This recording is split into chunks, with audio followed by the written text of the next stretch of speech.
오늘 함께 나눌 말씀의 제목은 완전하고 영원한 속죄입니다.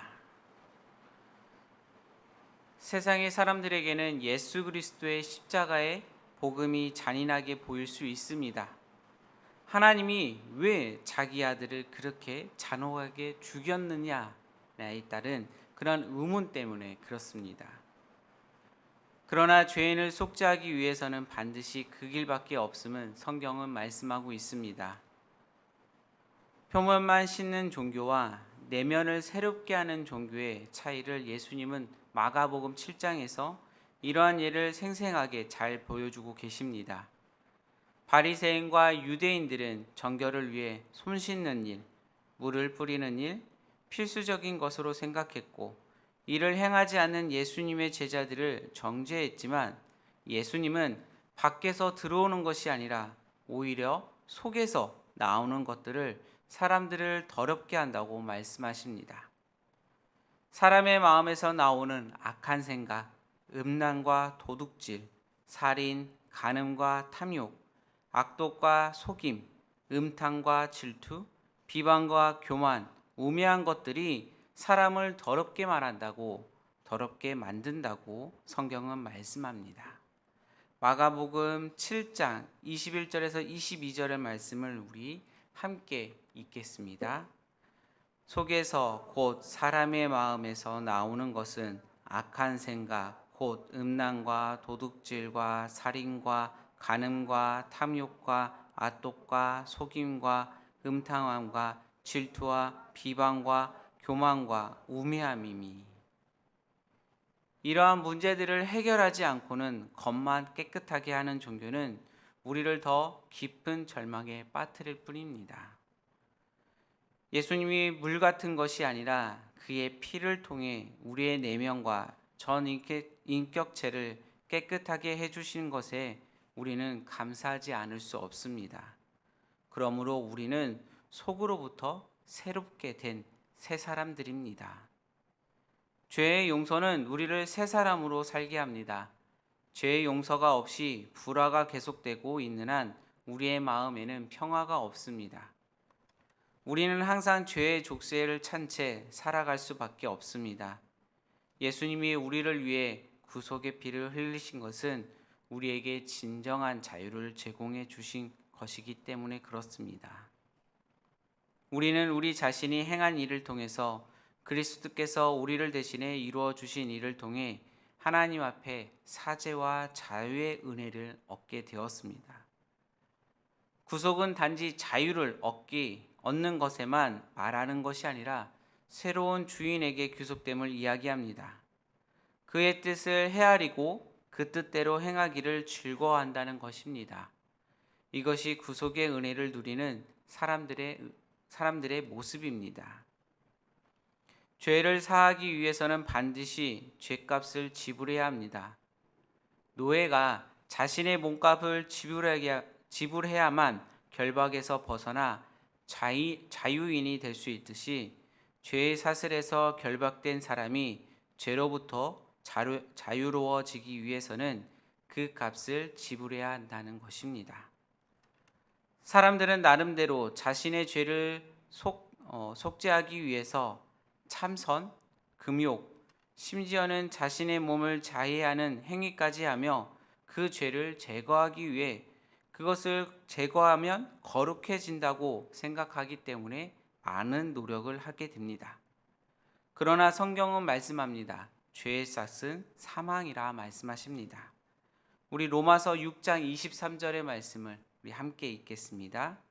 죄의 싹은 사망이요 하나님의 은사는 그리스도 예수 우리 주 안에 있는 영생이니라.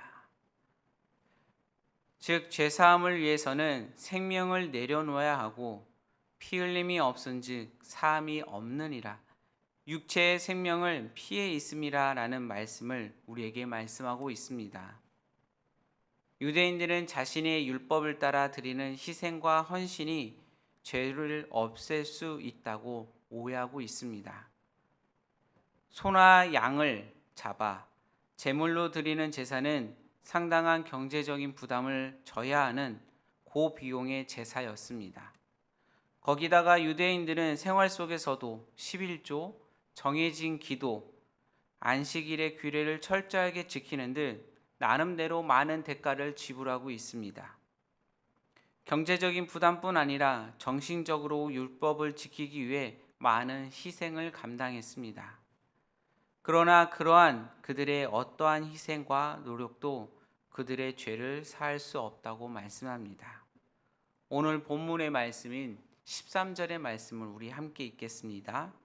염소와 황소의 피와 및 암송아지의 죄를 부정한 자에게 뿌려 그 육체를 정결하게 하여 거룩하게 하거든.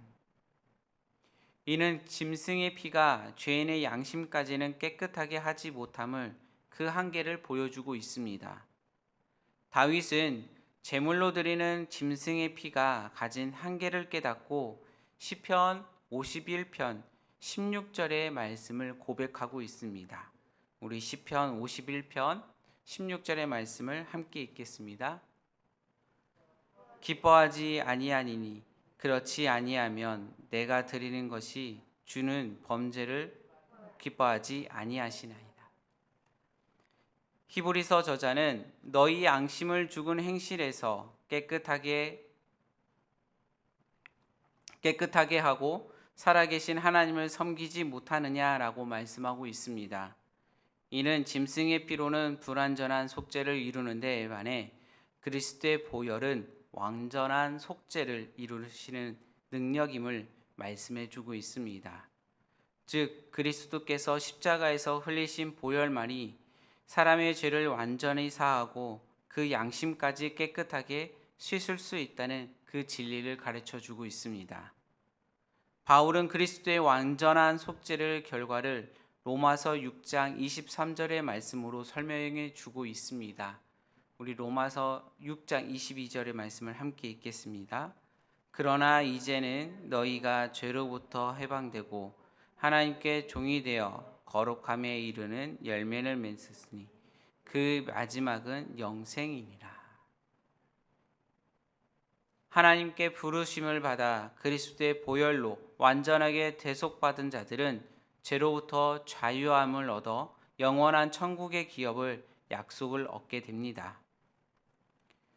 우리는 때때로 아직도 정기적인 예배 참석, 자주 드리는 기도, 성경 공부, 봉사의 행위가 죄를 씻어준다고 오해 속에 신앙생활을 하는 신앙인들, 그러한 사람들을 보게 됩니다.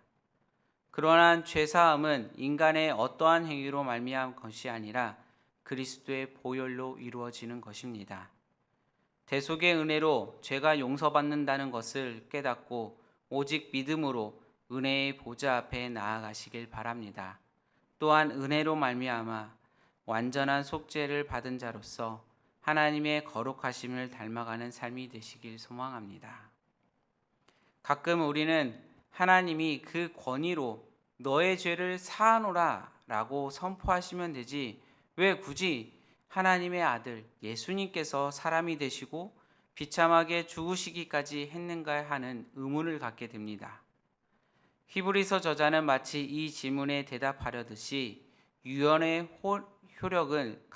효력을 갖기 위해서는 유언을 한 사람이 죽어야 하듯이 언약의 도피, 즉 죽음 없이는 그 효력이 없다고 강조하고 있습니다. 그만큼 죄는 간단하게 해결할 수 있는 문제가 아닙니다. 하나님이 죄인인 인간과 언약을 맺으실 때 핏부림이 없었던 적이 하나도 없습니다. 시내산에서 모세가 송아지와 염소의 피를 하나님의 말씀과 온 백성에게 뿌림으로 언약을 맺었고 그 후에도 성막을 만들었을 때도 그 피가 뿌려졌습니다. 하나님은 대가를 치르지 않는 죄사함을 인정하지 않으십니다. 이는 우리의 신앙에도 매우 중요하고 진지한 문제입니다. 신앙은 생각이나 명목상의 위치에 머물러 있는 것이 아닙니다. 죄는 마음으로 뉘우친다고 해결되는 것이 아닙니다. 죄의 값은 반드시 객관적으로 역사 안에서 물리적으로 지불되어야만 했습니다. 인간의 역사상 그 누구도 죄의 값을 지불할 수 없습니다. 오직 예수님 한 분, 그리스도만이 가능하셨습니다. 예수님은 이전의 수많은 제물보다 더 비참하고 억울하게 그러나 훨씬 더 순수히 제물이 되심으로 우리의 죄값을 치르셨습니다. 이 제사함의 은혜를 되새기는 오늘 하루가 되시길 소망합니다. 오늘의 말씀처럼 완전한 속죄함은 그리스도 피, 예수님의 피밖에 없습니다. 우리가 완전한 속죄를 이루기 위해서는 그 속죄함을 받아 하나님께 고백하고 믿음으로 나아가는 여러분들이 되시기 바랍니다. 오늘 그러한 하루로 승리하시는 여러분들이 되시기 바랍니다. 기도하시겠습니다. 사랑의 하나님, 하나님께 은혜와 사랑, 감사함을 올려드립니다. 우리가 죄인이었을 때부터 사랑하셔서 단번에 죽음으로 우리에게 구원의 길을 열어주신 예수님의 십자가의 사랑에 늘 감사하며 그 사랑을 고백하는 우리들이 되게 하여 주시옵소서. 오늘 하루 예수님의 피로 힘입어 내가 살아갈 수 있는 길에 유일한 소망이, 유일한 희망이 되게 하여 주시며 거룩한 변화의 시간이 되는 오늘 하루의 삶이 되게 하여 주시옵소서. 오늘 하루 모든 걸 주님께 맡깁니다. 동행하여 주시고 인도하여 주시옵소서. 사랑이 많으신 예수님의 이름으로 기도드립니다. 아멘.